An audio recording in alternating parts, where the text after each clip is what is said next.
রাত দুটো, পিঠে এক খোঁচা, সবে ঘুমটা বেশ কাঁঠালো রসের মতো মজে আসছিল। স্বপ্নের চৌকাঠ হয়তো ছিল আর সামান্য দূরে।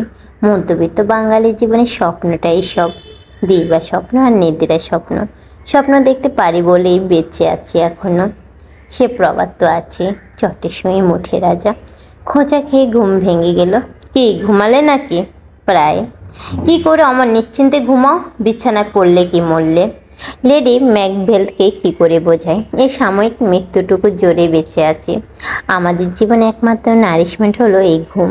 দুধ, ঘি, ছানা, মাখন নয়, নিদ্রা। খোঁচা দেয়নি বললেন।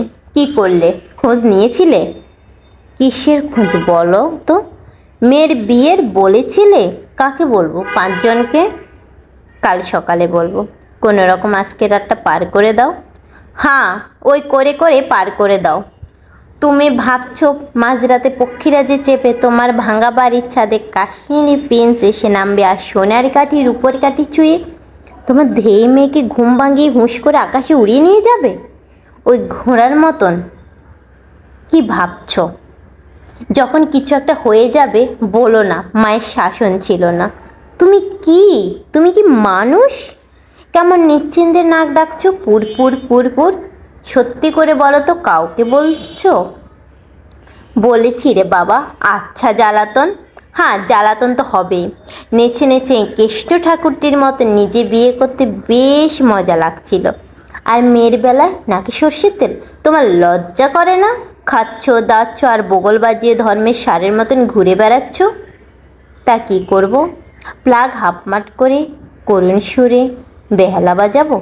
তুমি কাকে কাকে বলেছ লিস্টে দাও। আমাদের বাড়ি যে খবরের কাগজ দেয় তাকে বলেছি। কি? তার সঙ্গে মেয়ের বিয়ে? তোমার মাথা। সে অন্তত 500 বাড়িতে ঘোরে, তার সঙ্গে অন্তত রোজ 500 ছেলের দেখা হয়। সে তোমায় গিয়ে গোয়েন্দার মতন কাজ করে। যেই আমাকে এসে খবর দেবে অমনি আমি চিতাবাঘের মতন লাফিয়ে পড়ব। হ্যাঁ, তারপর ফেদানি খেয়ে হাড়গোড় ভেঙে বৃদ্ধ জটাইয়ের মতন এই দুঃখিনীর কোলে এসে ইনভ্যালিড হয়ে পড়বে। তোমারও তো একটা দায়িত্ব আছে। তুমি কি করছো? আমি তো তোমার মেমনাল বাবুকে বলেছিলাম, তার ভাইয়ের সঙ্গে কায়দা করে ভাইকে এনে দেখালেন। 3 মাস তো হয়ে গেল, কিছু বলেছি কি?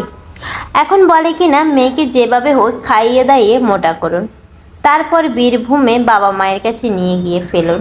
তারা টিপে টিপে দেখে অ্যাপ্রুভ করলে দানাপানার কথা, তারপরে বিয়ে। আমাদের মেয়ে কি দুম্বা নাকি যে গ্রাম পেট ভেড়ার মতন ফাটার মতন রেওজালি করে বাজারে রিলিজ করতে হবে? কয়জন মিলে খাবে? আচ্ছা, আমার আর তোমার যেভাবে বিয়ে হয়েছিল মনে আছে? সে ফর্মুলাটা অ্যাপ্লাই করলে হয় না? না গো, হয় না। তোমার আর আমার সেই সোনালি যুগ আর নেই। এখন হলো দ্রুত শিয়ালের কাল। কথা বলতে বলতে রাত ভোর হয়ে গেল। বিছানা এক পাশে সে, এক পাশে আমি। চুলে পাক ধরেছে, দেহের মধ্যে বয়সের ছাপ, মুখে বার্ধক্য, কপালে দুশ্চিন্তা।